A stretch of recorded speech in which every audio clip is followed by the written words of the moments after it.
all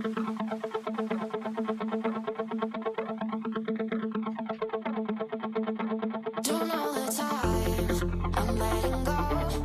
I wanna find someone to love. I feel alive. I think you know we're getting down, we're getting low. Low, low, low, low.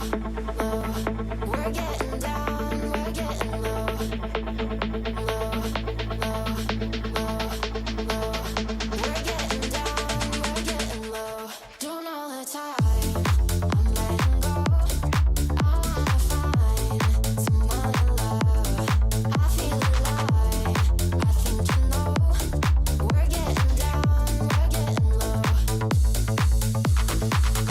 down, we're getting low. We're getting down, we're getting low. Party all night, going to the dark skies.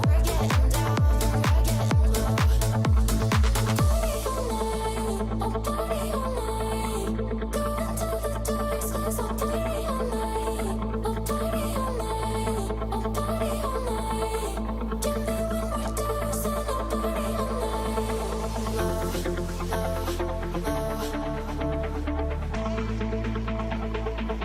I'll party doing all the time. I'm letting go.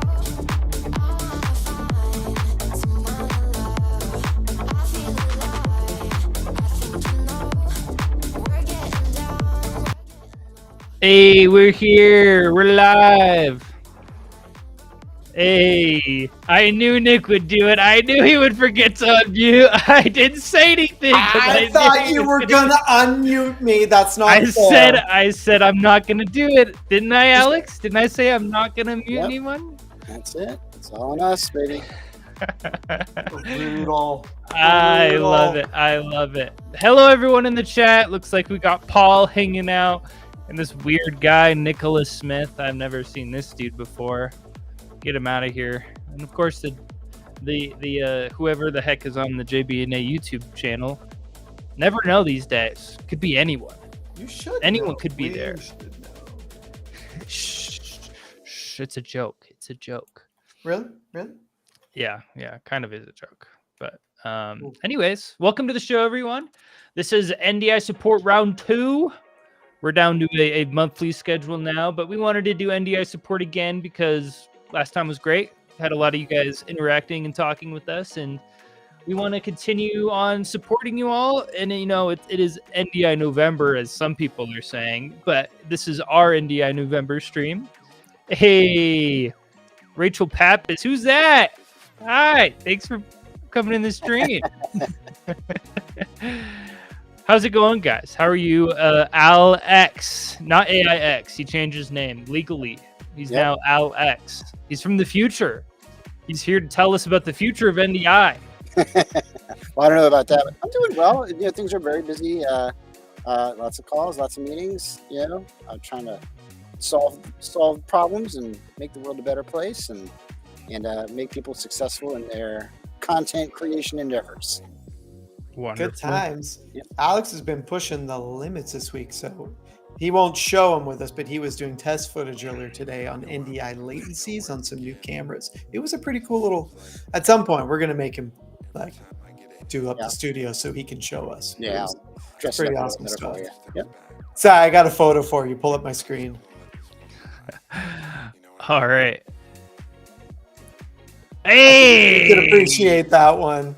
So yeah, I'm a little bit wiped because last night that's my band. my son drugged me to a concert. I did not know what I was prepared for, but I just thought this was pretty funny because I remember listening to Hawthorne Heights. I was out of high school, but I remember listening, and then their backdrop, I thought that was just classic. I'm like, because it was funny, but all of the fans are high schoolers. Like, it's modern day high schoolers that are into this older music from the 2000s era. And yeah, so that's what last night between those and Chiodos, I was, actually I learned a really valuable lesson. So I took my earbuds with me, my Google Buds, and they have noise canceling. saved my bacon at a scream metal thrash band that opened up the concert last night. It was brutal. Very nice. So if not for that, I wouldn't be able to hear you all at the moment. No, I let you know, Nick, that I also attended a concert as well. But go ahead, guys, continue, and I'll No. Yours was cooler. I'm not gonna lie, because I was more jealous at who you saw. Do we have the footage? We don't have the footage. Oh, dude, it was. Yeah, I saw Jazzy Jeff down in Miami. He came down to do a show, and it was, it was a Sunday night, which was, unusual, for a show. But he always puts on a good set. He's always so much fun to watch. Still doing it, Yeah, Mr. The Magnificent, Mr. Precision. Love that guy. Mr. Precision. Yeah, love it. Well, we got a couple of interesting stories to kick off the day. I don't know if you want to go into story time first, or are we going to where are we headed first? Sure, we could do stories and you mean news, right? Is that what you mean? Yeah, well, we can call it whatever you want. I mean, news is good. We could jump into the nerd news. Nerd news. Excellent. I need to clip that and then replay that every time. That was great. Good times. What do you got? Paul says, I do the same these days with my AirPods. They're great for neutralizing noise. So I was going to say really quick that they have there's an actual product now that's not just ear plugs that stop noise, but they actually they let through a little bit of noise. So they just bring the decibel level down a bit. So I have a pair of those that I use a lot, and they're not perfect, but they help a lot. The Pixel Buds have transparency mode where you can hear it lets sound in. So it's intelligibility enhancement. Yes. Okay. But this was thrash metal bands at the opening of the show. I didn't need them. Literally I had cancellation on and I was still feeling the music through my entire soul. It was so loud at one point. One of the bands was hitting so hard. There were two Christie projectors up on the side of the stage there was a single camera shot at the stage, and the Christie projectors was showing that shot. We knew they were Christie projectors because the vibrations were so much, it kept destroying the image, and literally the thing would crash about every 10 or 15 seconds. The Christie logo would come up and then the image would come back up. And then about 30 seconds later would crash again. And it was only during those opening bands. It was fine the rest of the show, but those opening bands were so hardcore. It was like, holy shnikes. Really, really fun stuff, man. But I was like, and I felt bad at first because I'm like, okay, here I am. I've got my buds in. I'm canceling this out. But I'm like, I'm older now. I have a job. So I kind of need to be able to hear in the morning and know where I am. So I justified it. Should we jump into a little news? Sure. Do we want to start with some fun that I have or a little bit Go ahead. more? You first. Okay. You first. We can start with the fun stuff. I'm going to adjust the music just a little bit here really quick. So if you are... Excuse me. I'm using my voice already. I don't use it enough. Let me pull it up here. But if you're in the gaming realm, Steam and Valve have this monopoly over PC gaming that's it's described as the only good monopoly because they do some pretty good stuff, and their platform's the really only good one. So let me it's pulling up the wrong screen, but they dropped some new products last week that were pretty interesting. I'm gonna have to remove my exciting. There we go. Yeah, interesting. Yeah, both. They announced 3, which is the Steam controller, the Steam machine, and the Steam frame. And the Steam controller, I'll go over this one first because it's the least exciting one. It's a controller that has pads on it, so it has some mouse functionality. People will either love or hate this. It's supposed to be a little bit better. We'll see how it is in the end. It's a nice controller. Nothing super crazy here that we haven't already seen. It's the same kind of pads that are on the Stream Deck. and they've been experimenting with these like pad controls for like So almost 10 just years. to clarify for the audience, so the pad control, so it's not just a button, but the button has additional touch sensors in it, so you can Yeah. swipe your finger on the button and get a different activity or a different action than just pressing the button. Mm-hmm. So It's kind of similar to a trackpad too in some ways. You can kind of like have a trackpad use of it as well. Pretty cool, you know. But this is the least exciting out of all the announcements. This is a kind of a controller. multifunctional surface aspect to the buttons themselves. Yeah. Interesting. Mm-hmm.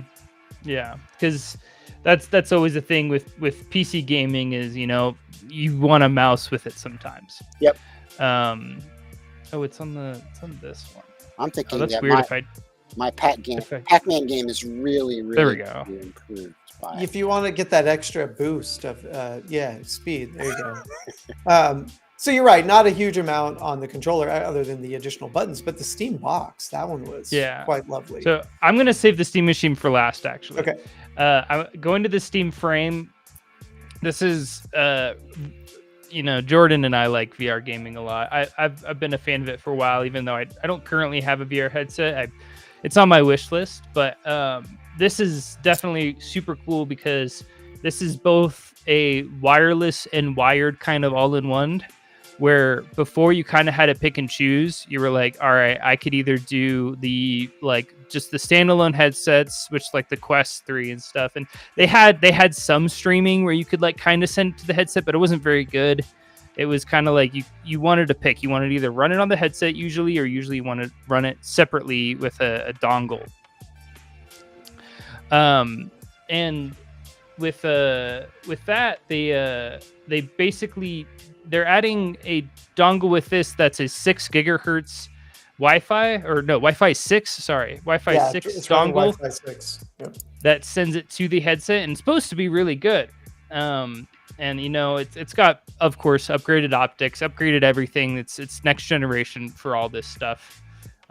It's supposed to be super solid, and one of my favorite features is the foveated streaming, where it only renders where you're looking, and I think that'll be a huge step with processing power. That's where a lot of the XR applications have actually, this kind of came out of that space where you're only rendering where the camera is looking on the LED wall. So it's very similar story from that perspective. So does that go all the way back to the compute, like the Unreal Engine level? No, that's what's really interesting. So the computer is rendering everything. They're just deciding which parts they're going to stream out the Wi-Fi plug. Okay. Yeah, so they're basically doing it at the encode level over to the headset. Is it like a level of detail thing? Like obviously, if there's ancillary motion in your peripheral, you're still supposed to get it, mimic your eyes, kind of.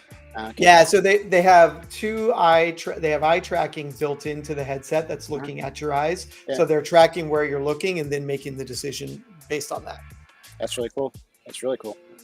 So my only so there are two things I like a lot about this is one, yes, you can make it a PC based Steam solution where you're streaming from the desktop computer that you snuck earlier, or you can play games directly off the headset because it's got a Snapdragon processor. It's got Steam OS on it. Built into the headset is Steam OS.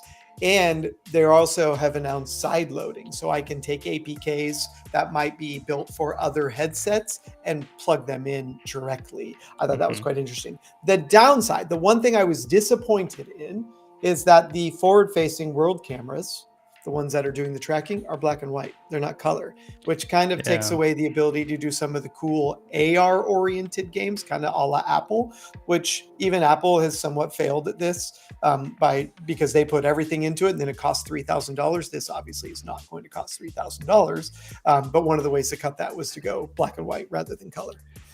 Yeah, I heard someone saying that they might be able to like add a feature to make it color in the future or something. No, they announced the Snap-on ring. It's in the accessory list. They're showing a potential box that you mount because there is an accessory module in a connector on the bottom of the headset that allows you to connect other accessories.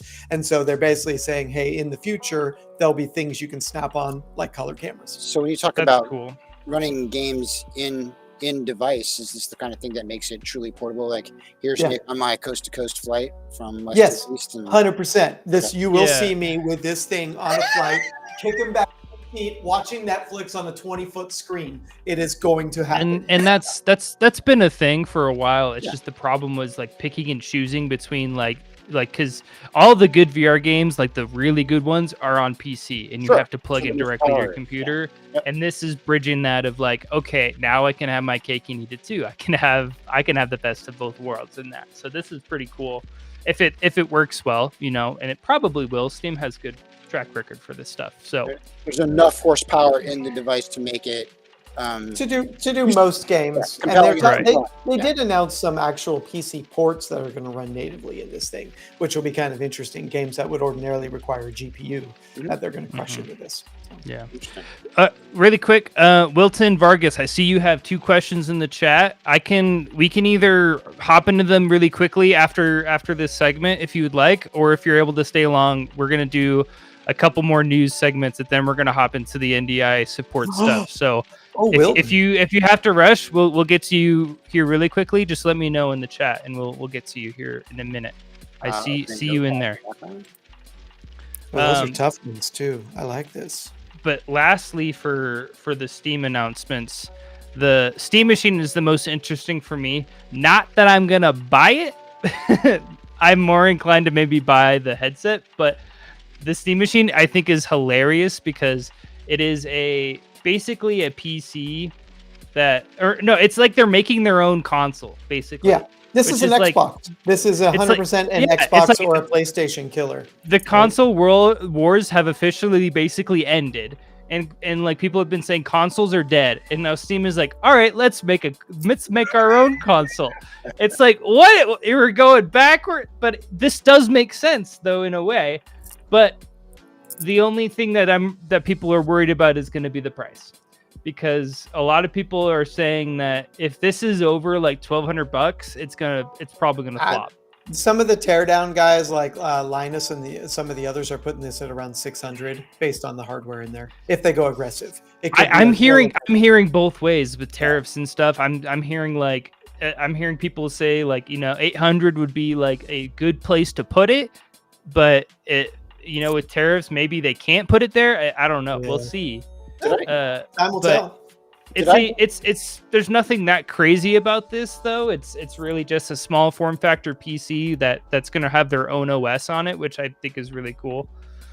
Did I hear that Microsoft is gonna whatever the next Xbox is just gonna have full Windows on it instead of the stripped down services in the background? So maybe I haven't heard that. That'd be very interesting. Yeah. They're also talking about Windows for gaming as like a new mode of Windows, basically that can take out a lot of the bloat. Because that's the biggest problem with PC gaming these days. You mean?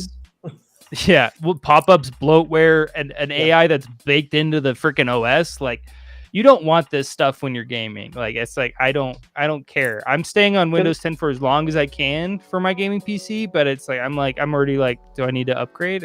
I don't know, but so my only downside to this box is because it's Linux based, no NDI support. I'm just saying.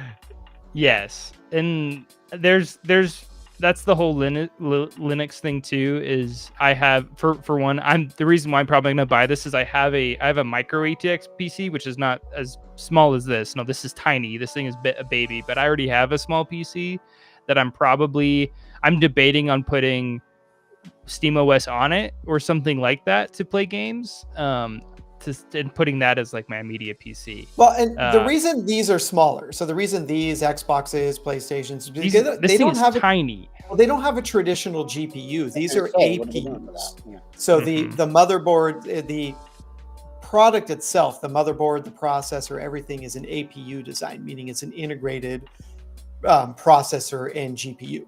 So they're not the traditional off-the-shelf components. They're specifically designed. You can buy APUs. So if you wanted to build your own Steam machine, you can go out and just look for an APU, and you can effectively build your own Steam machine. Is that like what Intel does with Arc, similar sort of thing? little bit on that side. But it's even less so because it's baked into the motherboard. It's not a Right. replaceable component. Yeah, gotcha. It's really a system on a chip, effectively. Gotcha. But they're very nice. And yeah, they've been around for a while because they were originally designed. I mean, that's what Xboxes are built off as an APU design. They're closer to what what's the NVIDIA NVIDIA's the Steam, no, not the Steam. What's the NVIDIA TV box? That it's also what what's the new It's- Game Boy? It's the difference with that. That's for streaming though. But Yeah, it's yeah, a similar box. but the box for TV streaming is the same thing that Nintendo released a couple years ago. It's actually the same internals. It's the same APU. okay. They use it for both because it's got the horsepower to do them all. Interesting. Yeah. Yeah, so I think this is cool. I personally might not buy it because I have other options that I'm gonna probably go with. I might get the Steam frame, but I think it's interesting. Definitely cool. Steam's making some cool decisions with new stuff. But we spent a decent amount of time on that. Nick, do you want to pull into Flip me. the other stuff? Flip me up. So, I mean, on the small side, I thought this one's been out a little while. It actually got announced at like Infocom, but I just thought it was interesting to see that the world of NDI is getting smaller, prospectively. So this is the Roadcaster, which is a very small little switcher, but we're talking like Black Magic size. It's very tiny, but it's probably one of the smallest things on in the switcher world that has both NDI and PTZ control. So this little guy has full NDI support where you can bring in your sources. And if you're bringing in PTZ cameras, you have two little tiny knobs that you can twist to control that camera. Now, do you want to be doing camera control on this little tiny thing? No.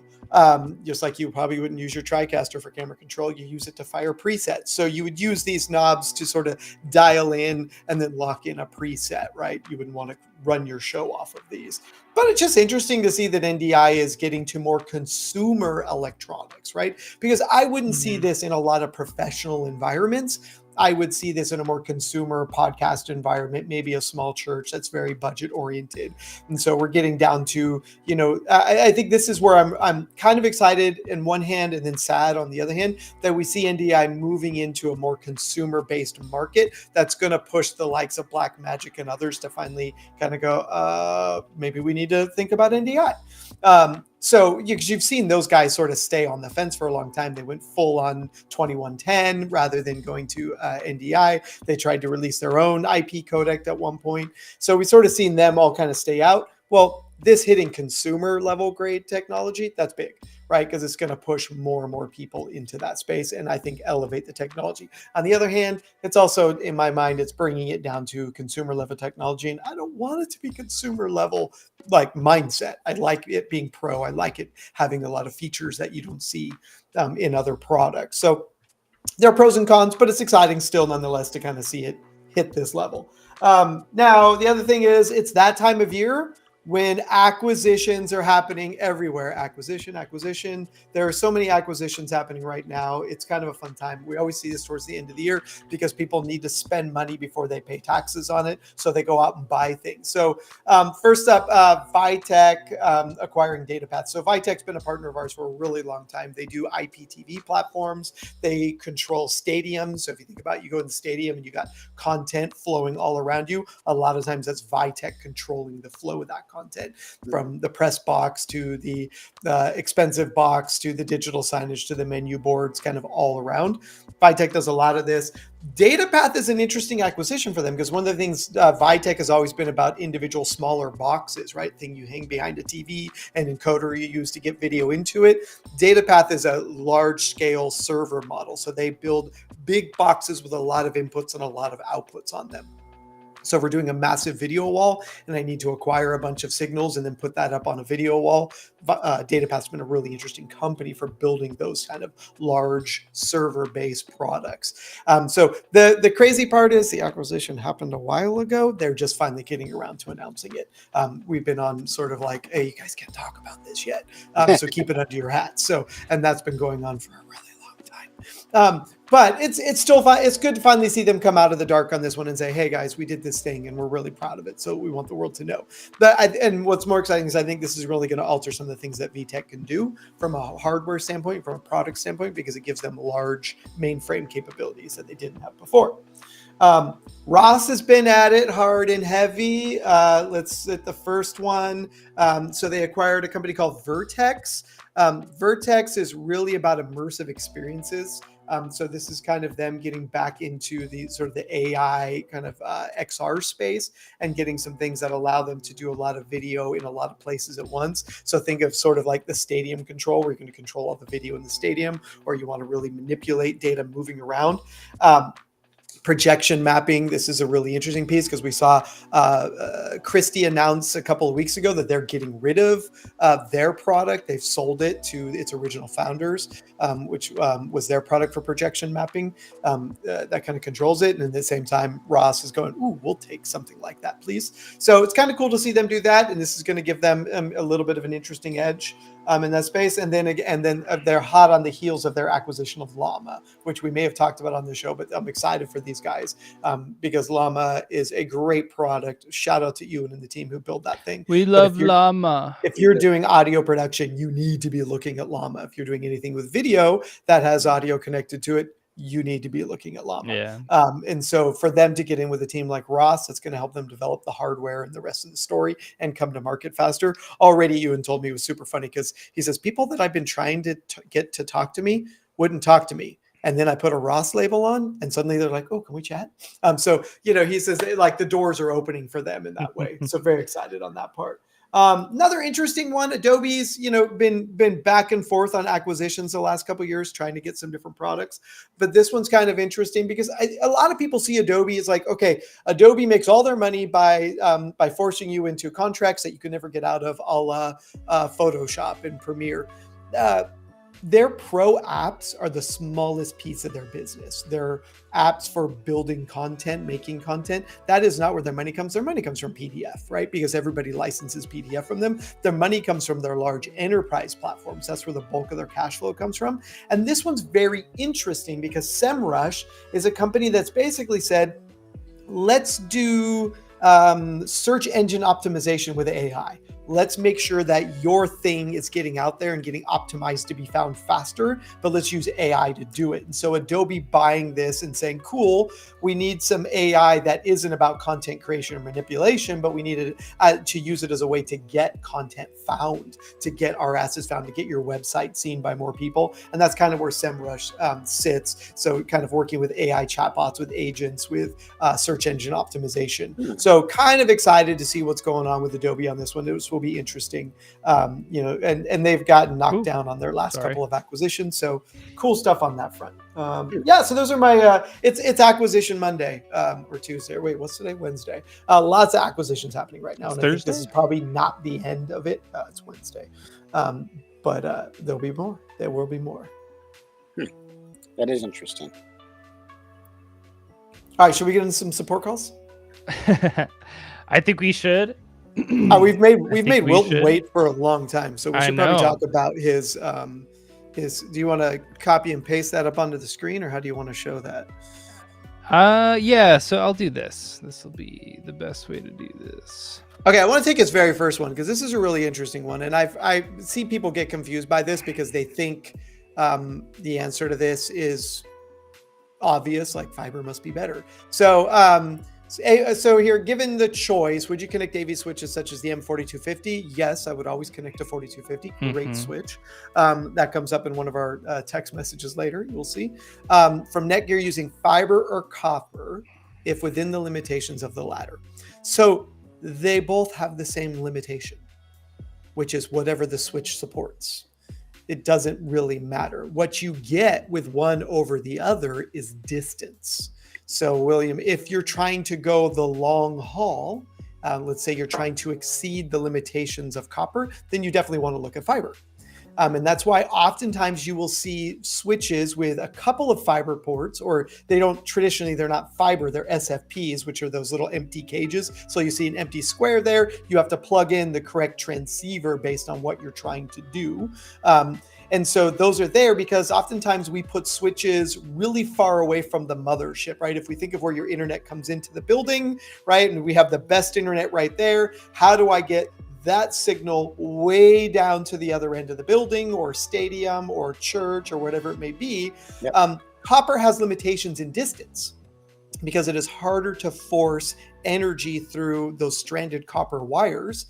You need to make them thicker, which means they have a little, they have different impedances, they have different limitations by doing so. Then they could also get more expensive and harder to pull through walls the thicker they get, which allows them to go. So go to your local store or just buy a 1 foot Cat 7 or Cat 8 off of Amazon, and then you will see that they get thicker, they get heavier, they get stiffer the longer. And so those are designed to take that fatter signal the longer distance. So you are spot on within the limits of distance. So if you want to go further, go fiber, right? But you're going to need a fiber device on the other side to take that back to whatever it is you're plugging it into.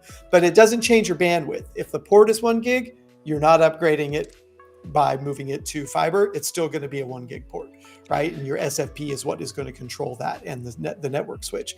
But if it's about distance, choose the right tool. If you got to go far, I would go fiber. If you don't have to go far, stick with copper. It's cheap and easy.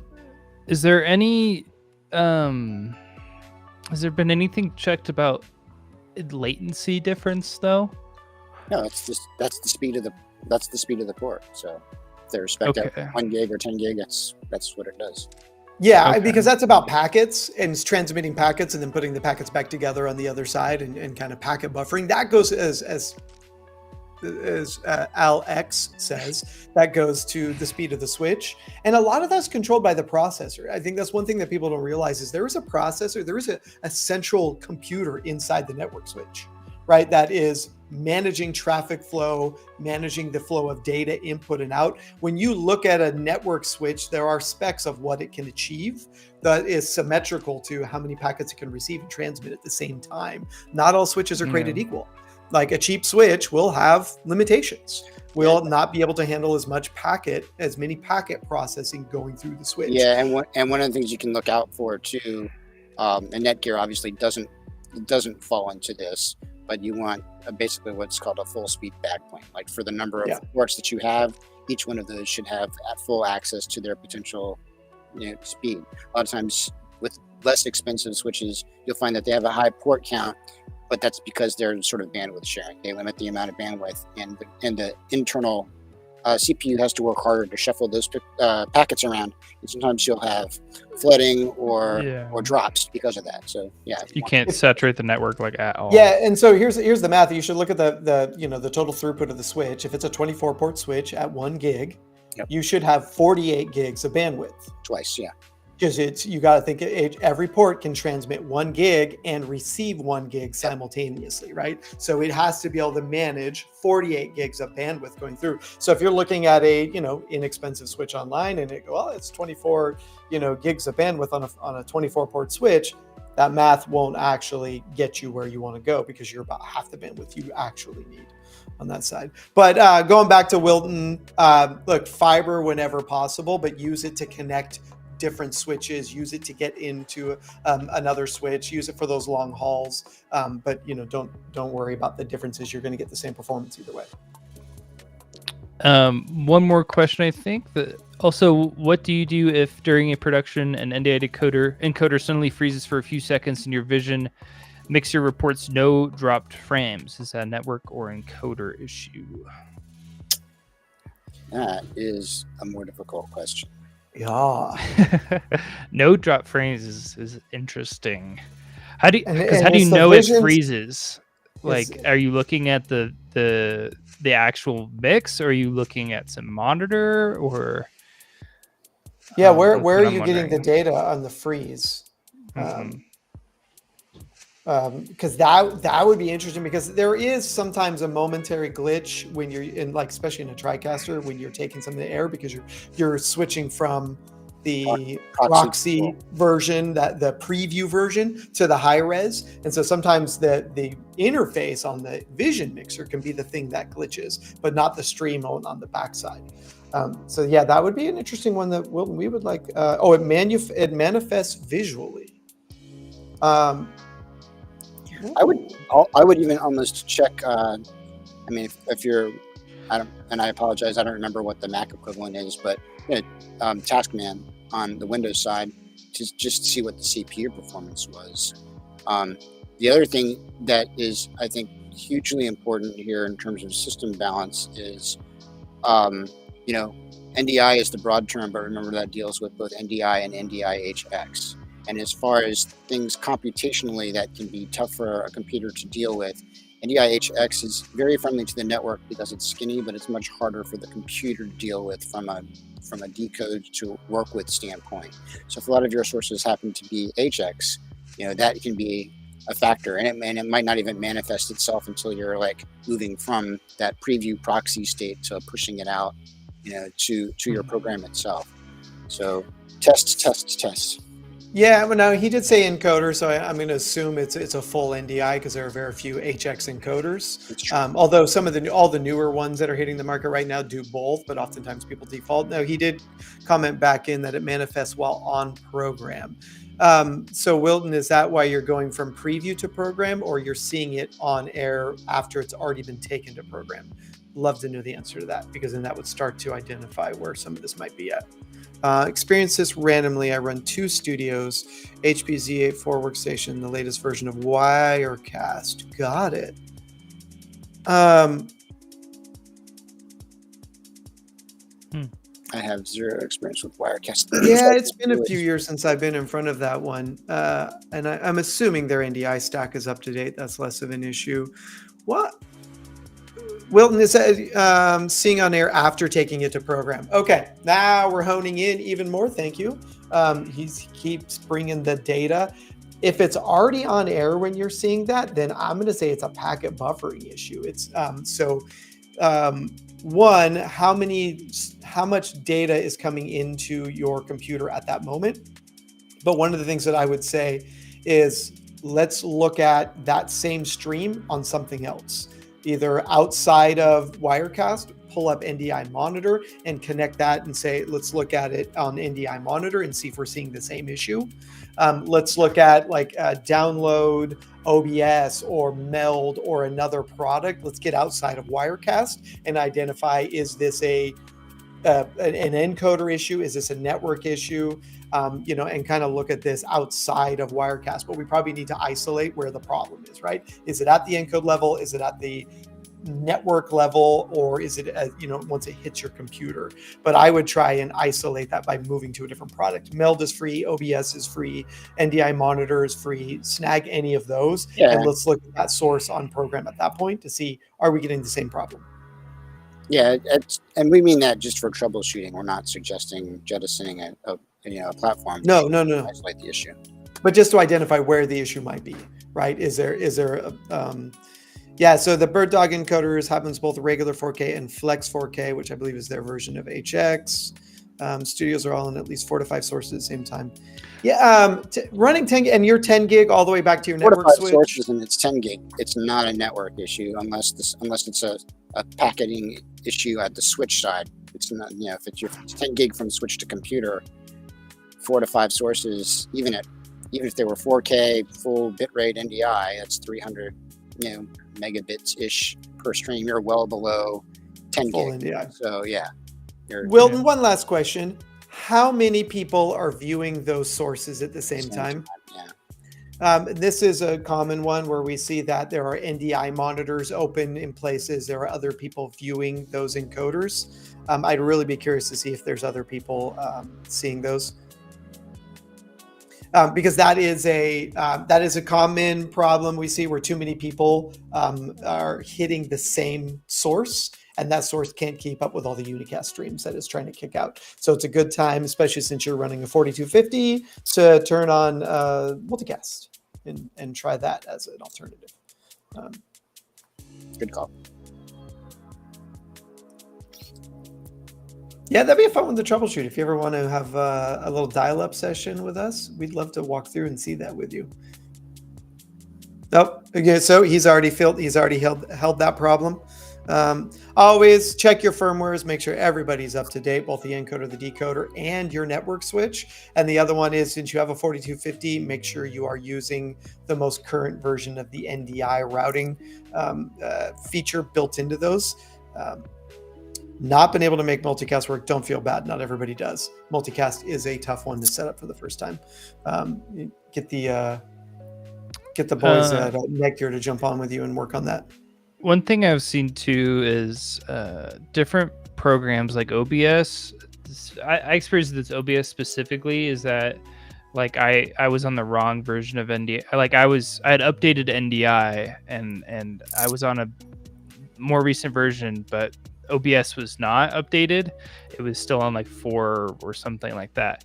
And it was like working, but like acting really weird. So I don't know if it could be something with Wirecast. I don't know, maybe. No, and that was why I was saying either. Isolate it. Let's try a different vision mixer. Let's try NDI monitor by itself. Let's just, even on that same computer, let's see if it's specific to that program or if it is being replicated. Because in that, again, all these things are allowing us to push backwards. Alex,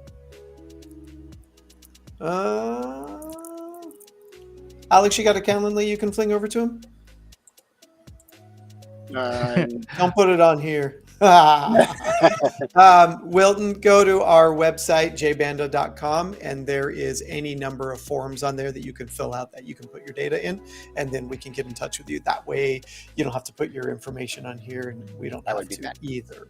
But hit jbanda.com, jbanda.com. There are multiple places there to allow you to get in touch with us. Hit any form on there. All right, let's keep rolling. What else we got? All right. Well, thank you very much, Wilton, for that and for the great questions. We have a few pre-made ones that we have in a. I hate saying slide deck. I hate like that slide term.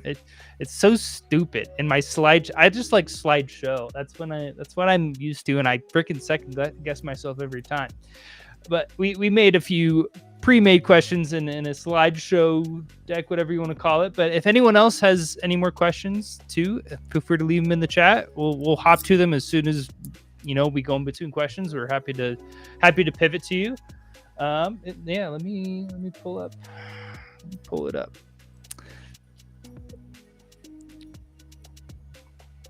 All right, here we are. NDI support. Oh, this is a long one. Oh, the logo's kind of in the way. I might just need to turn that off really quick. Flippy. All right. I can read this one. New to NDI networking. How to set this up. I've used TriCaster for years as a simple switcher, but want to be able to use more of the features, including those that use NDI. I don't have much experience or knowledge of networking. I'm just trying to figure out how this works. Welcome to NDI. I would like to set up NDI to add additional cameras or inputs or use a stream deck or other apps or software to control features of the TriCaster. Typically, we don't have internet on site. From my understanding, this is not necessary if we set up a LAN with a router.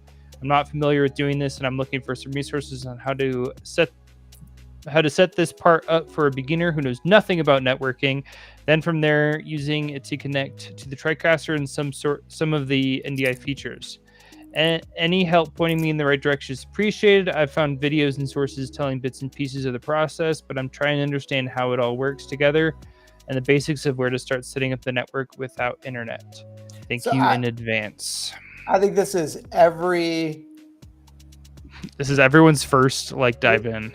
Well, no, this is everyone's first experience who's moving from SDI, because you've never had to bother with a network up until this point, right? It's like everything's been a cable to a box, into another box, into this thing over here, and I do my local records and I pull my hard drive and I'm good to go, right? And then suddenly it's like, oh, wait a second. This network thing, it operates without the internet? Yes, it does. So, I mean, ideally, this is kind of coming off of Wilton right here, which is, hey, I have a network switch and I need to learn how networking functions, right? And how to manage a network switch. So this has really nothing to do with NDI. This person has just never had the opportunity to actually be on a network before. And there's the is the network my internet, or is the network how all my things communicate? And so that's really what I would say is, hey, Tia, take some networking classes, because there's a whole world about to open up to you. That means thank you in advance. Oh, I thought it was cooler to call this person Tia. Like, yeah, and I would say too, DHCP is probably going to be your best friend if you can do a switch with a router or something that has DHCP, or just just kind of make a home network almost where you can have DHCP and just have everything auto assign its IPs, and you don't have to worry about static and stuff like that, because that's where you start to have a nightmare. I think 4-letter acronyms are going to be a little tough here. This person just learned about 3-letter acronyms, specifically NDI and LAN. So we got to get them over that hurdle first before we start throwing DHCP at them, or do like Wilton did and go get a Netgear. The explain it like I'm 5 is you can use just a switch and that'll work. But if you do a switch with a router, or I think you could just plug, I'm not sure if you could plug directly into a router with NDI and have it work, but I've never tried that. Yeah, you can, but you don't. Routers usually only have 1 or 2 ports, right? Because it's incoming and outgoing into the network switch. So unless it's a router with a built-in switch, not so much. If you buy the right router and the right switch, it should almost be out of the box. Almost, it's you can get it to work pretty quickly after that point. We just got a call out from Brad Tabata. Can we bring that up on air? Yeah. Let me drop mine really quick. Brad. Oh, Bradley. I lost my mouse. Right now? Oh no. You want to borrow mine? There you go. All right, here's a fun one. When would I use NDI over SRT or RTSP? Great question. Okay, so SRT you almost are never going to use on premise if you're both on the same network. Why? You have NDI, right? SRT is really well defined for people in different locations because it's secure, reliable transportation between locations. Think of that more like the airplane or a bus, whereas NDI is if we're both on the bus. RTSP is a more interesting one. Alex, you want to tackle that one? Or you? Oh, we lost Alex. I muted my, sorry about that. I always think of RTSP more as a deliverable at the end of the chain, not necessarily something that I'm going to be using for contribution, mostly because of the latency. It's going to be more, it's going to end up being a more latent stream. So if you're, watching a live stream like people are today, then being a second or so behind is not a big deal. But on the production side or contribution side, you want things to be as low latency as possible. So really, NDI or SRT is going to be more the production and contribution side, and RTSP, in my mind, anyways, is going to be more of a distribution protocol. Would you concur, Nicholas? Yeah, no, I think you're spot on. It's how I get my thing to YouTube, right? It's how I finish my show. And put it up on Vimeo or Restream or something else. It's not necessarily how I produce individual cameras. Now, we see a lot of cameras and a lot of source devices have RTSP or RTMP or one of those real-time protocols, but they're not great for real-time production. You can use it as a scenery cam or weather cam, not an action cross-cutting content cam. Yeah, or if you I don't know what's the word, but you need to have something. You need to get it. You need to just have something to get it to send over the internet, and it's like kind of your only option. It'll work. You could do it. It's not the advised thing to do. Probably, it's not going to be the most convenient, the best latency or anything. I can speak to NDI and SRT a little bit too, in that before NDI Bridge came along. Then if you really wanted to get stuff from far away and you wanted to get it into production, then SRT was really the first and primary choice to do that. Yeah. Once NDI Bridge came into the picture, that became a little bit more competitive. But I think SRT, in terms of the buffering and negotiation technology that they have built into that protocol, is still probably a primary choice for It's magical. point to point over the internet distribution. It's a really good choice. If you want to have many feeds, it gets a little bit more complicated because you have to set up reflectors and things like that. NDI Bridge as a technology allows two NDI networks to communicate with each other, and you automatically get, bi-directional communication and things of that nature. So there are a lot of advantages. And then once they added in user selectable buffering into the protocol, it's sort of closed a lot of that gap, and could be considered a lot for contribution. And we're seeing a lot of devices now from manufacturers that enable Bridge, so in a way that doesn't require that it runs on an outboard computer. They actually embed the Bridge contribution part of the protocol into the devices, so you can have a camera at the far end that might be able to take several cameras at the far end and contribute them back. And on the receive side at home, where you're doing the production, really only one port in your firewall needs to be open to receive all of those devices. So it makes it for a really simple setup for far end contribution back to home base if you're already using an NDI topology. And now one other layer is kind of understand the evolution, because RTSP was not something that was necessarily secure. Anybody could grab that stream, and SRT came along for security in that real-time protocol. So it added a layer of a hex key layer, or a password layer to the stream. And then when NDI Bridge came out, that enabled that very similar feature, but gave you more signal over a single network path. As you mentioned earlier, Alex, you sort of have one IP address, and then you have to have a port for every destination or transmit on SRT, where with NDI, we get one port that allows us a lot of data flow if we're doing for Bridge. But I think, go back to Brad's earlier question, if it's internal in the same building production, we're going to start with NDI. If we need to bring in somebody into that production from outside, we might want to enable SRT, but that finished production that we send out to the cloud for everybody to watch, that's going to be our RTSP. Yeah, I think the only caveat to that I think I've ever run into where I've said, maybe you want to use SRT for this, is I had people that had bought into some camcorders that supported both the SRT and NDI HX protocol, and they wanted to use them wirelessly to distribute back to their control room. And then we're going to they want to use the LAN technology that they had in order to enable that. And because of the ability at the time to enable buffering at the SRT level, I said, you're probably SRT is going to be a better choice for this, because at the time NDI had really no endpoint to NIC receiver on the network to enable any kind of buffering. And so it just gave you that extra level of security, knowing that, my stream's going to be nice and smooth utilizing the SRT technology. And it was nice. There was times when you could take an SRT encoder anywhere in the world, and it would automatically dial home as soon as you gave it internet, because it knew where the video needed to be. You didn't have to know where it was originating from. As long you could take that little box, plug it into the internet, shoot some video into it, and boom, it would show up back at home. Right. Dante, why you don't gotta talk about Dante here? We don't. Why you gotta throw a loop? The estranged child, Dante. Dante is a whole other beast, and because now we're getting into AV over IP.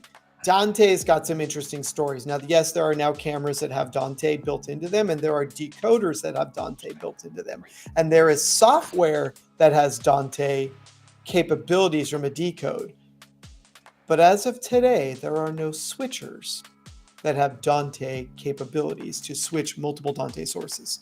So it's very much a standard for moving content, not for creating content, right? I think it's got a little ways to go. Now we know it's very much AV distribution. Audio side is much easier. The thing with Dante is it's much richer of a codec, right? When we look at the full bred, sort of their version of full NDI or full Dante, it's actually massive. It's like 800 megs a second. It's big. And so we have less capabilities with it because of how big it is. The newer versions that are more compressed, you could certainly do more with those. But I think the future is kind of hazy on what Dante is going to do in that space. I think we're going to have to wait till ISE and Infocom and maybe in NAB to see what happens with all of these. Oh man, Brad's just peppering us right now.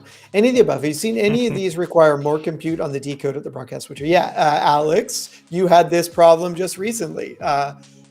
When do these things take more? Well, I think anything that embeds as a GOP-based structure, so that could include SRT, that could include certainly RTSP, or it would be NDI-HX. All of that is much heavier on the compute. I guess it sort of depends on how they're implemented, but I can speak to NDI and NDI-HX specifically. And there was a segment I wanted to talk about a little later on this when it came to NDI recording. Do it now, man. Do it now. Okay. So rule of thumb, and I've seen this happen multiple times.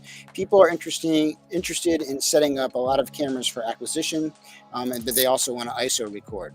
The trap that people fall into, I find, is that they're trying to be budget sensitive, and NDI-HX cameras, because they're utilizing the chips that are already in the cameras to begin with for encoding, tend to be more budget friendly. But they only encode NDI-HX. The problem that you run into is that when it comes to recording, and just how NDI recording works in 99.9% of the applications that are out there, is that unbeknownst to you, unless you really know where to look, when a signal arrives at a device that's going to record that NDI-HX signal, in the background it spawns a task that takes the HX stream and then turns it into a high bitrate NDI frame. So there's actually an HX to high bitrate NDI decode that happens, and then the NDI high bitrate frame is actually what gets written to disk. So you can imagine that unless you've got something that's really beefy and has a GPU on board, if you start stacking up the camera count because you want to ISO record a lot of different feeds, the compute that you're on is probably going to fall over in relatively short order. So anytime you want to get involved with multiple cameras for recording a lot of isolated streams, in addition to just the production stream, always look at a pathway that gets you to high bitrate NDI before you hit the recording device, whatever that is, and you're going to generally have a better pathway to success. That could be NDI bridge in local mode that's doing the upgrade basically from HX to full. That could be an FRO2 from KiloView that can do that. There's definitely products out there that are designed to do that, or pick a camera with high bandwidth NDI in it. And there's plenty of them out there now. For a time there was one, and that market has grown. What's interesting is that company that used to focus on high bandwidth pivoted and decided to focus mostly on HX, but then other companies are coming out now like Bolin that are, as you said, that are focusing on the high bandwidth as well. Lumens now has a high bandwidth camera. So they're out there, or just stick an encoder on the back of it. You might still be cheaper. Yeah. To take your camera, pull SDI or HDMI and encode that to high bandwidth so that you have a full. And it really just has to be with the fact that, as Alex is saying, I can take the high bandwidth frame and lay it direct to tape, but I can't with HX. I got to recompress it. And that's where the bandwidth hog comes in, or that's where the processing hog comes in. Yeah, I would advise too, just from a content creation standpoint, you probably want to use high bandwidth anyways, just because you're gonna have less compression. Your camera's gonna look better. You probably want your camera to look as good as it can. So you're not gonna want to have this hardly any compression if possible. So because even most people, you can record directly on a SD card or whatever, but I still record on my camera, pulling it into my PC through like OBS or something too. So with NDI, and that's not to say you can't do high bandwidth. It's not to say you can't do it at all, but you really have to be cognizant of your stream count if you're Yeah, it's funny. All these are kind of circling. I was just looking at the other questions that we had queued up for today. That we pulled off the threads. A lot of them circled some of the very interesting same stories, because there's one in here about Crestron NVX and other AV over IP standards and how they live in a proprietary world where you got to go box to box versus box to software. Was it that one?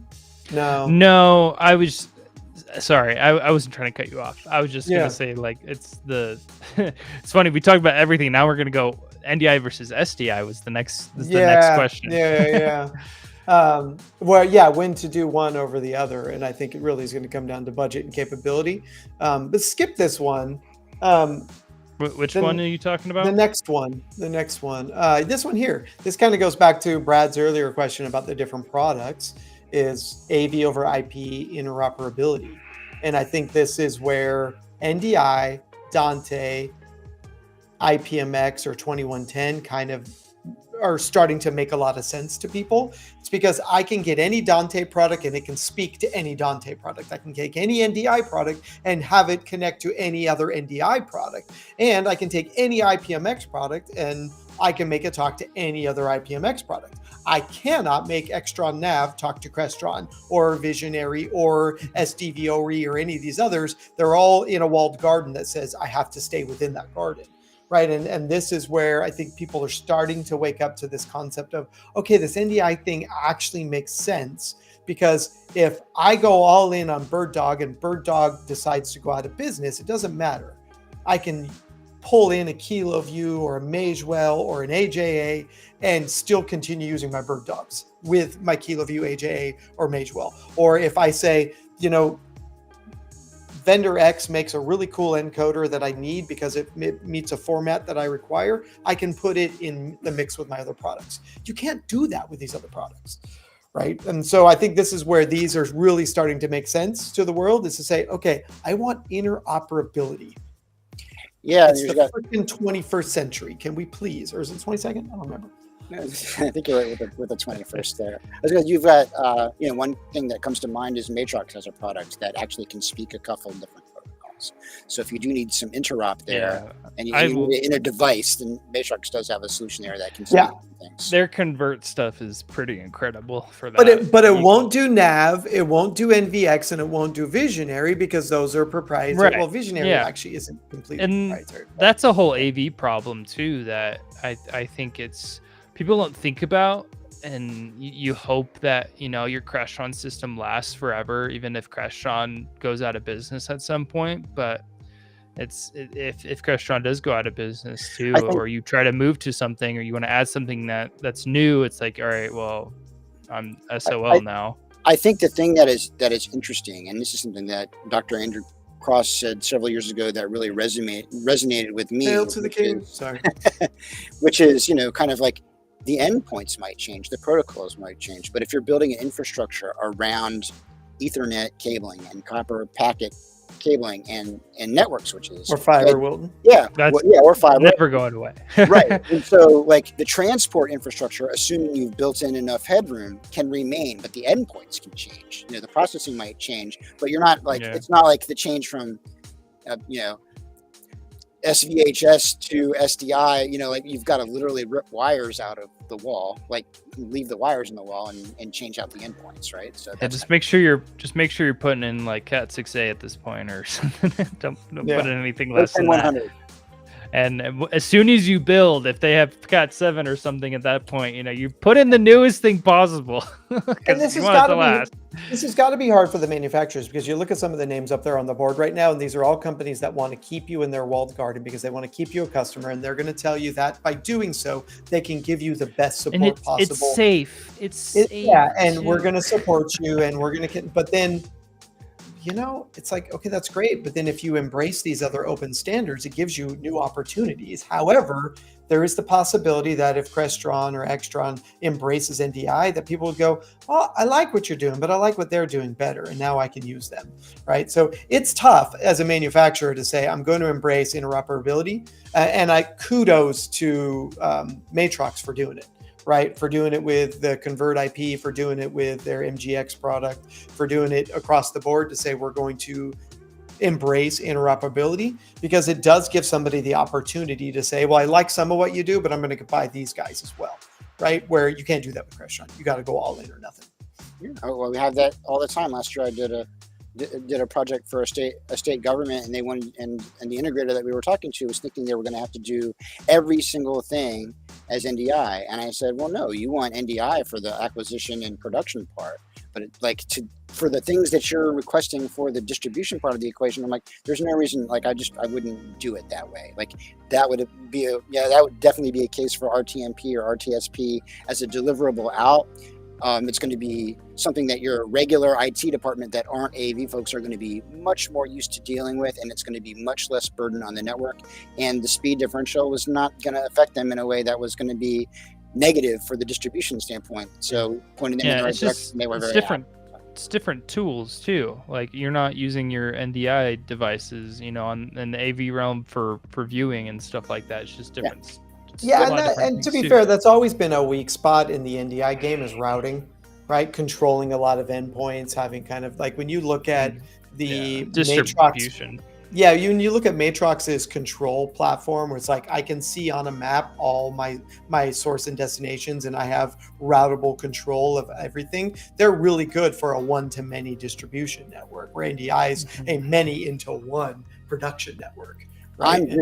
I'm just beginning to dig into what they're doing, and I think it's 6.2 now with NDI Discovery, not Discovery Server, but the Discovery portions of the code they're starting to put into things like Studio Monitor and whatnot. So you can see that they're beginning to architect, I think, if I look at it, NDI a little bit more like Dante Controller, where you will have cross points, you can see what's going on all your endpoints, and you can push content where it needs to go, as opposed to going to every endpoint and having to, set it. That video you sent me the other day was quite impressive with the guy, what he was kind of showing, and it forced me to open that app up, and I haven't opened that app up in a long time, but immediately see how many sources, how many destinations, I was like, oh, look at this.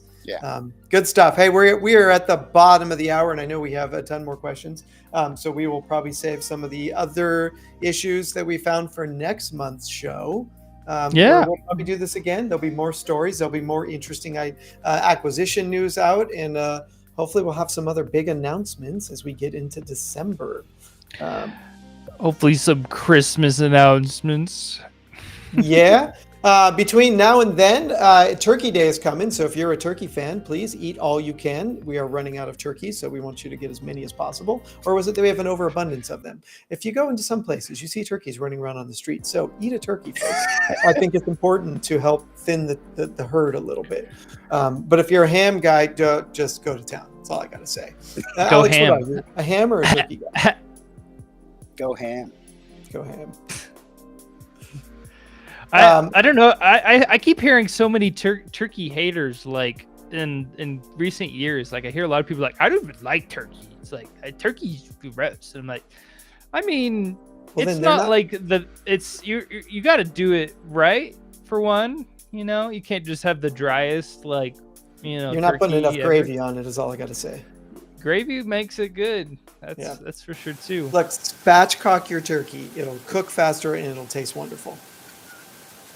Oh my gosh, what is this song that it just tried to switch to? I don't know, but it's killing me. Other one, if you're going to be in Vegas around the full week of December, so the 8th, 9th, and 10th, come check out me and Alex at LDI. We're going to be answering your questions in real time while we have our hands on some toys. We'll have bowling, we'll have VizRT, we'll have all kinds of fun stuff. Barco's hanging out with us at our booth at LDI. If you want more info on that, hit our website. We should have it up on the banner there. But if you need passes, hey, we might have the hookup. So if you're going to be in Vegas in December, come check us out. It's going to be a fun show. Isn't it then? Did you mention SMPTE? It's another one too. No, SMPTE Flowrider. That's like the week. That's like the same week, I think. Actually, yeah. So if you can't make it to Vegas, come check out SMPTE Florida. Yes. Thank you. What? It's in Orlando. It's in Orlando. Okay. Yeah, and thank you everyone for watching. We are thankful for you. Thankful for everyone viewing and checking out our content. Have a great holiday season for everyone. Take care. We appreciate you. Have a good one. Thanks, everybody. Thanks, Alex, for being on with us today, man. It's good having you here. As always. Thanks. It's always a See pleasure. you guys. Later, everybody.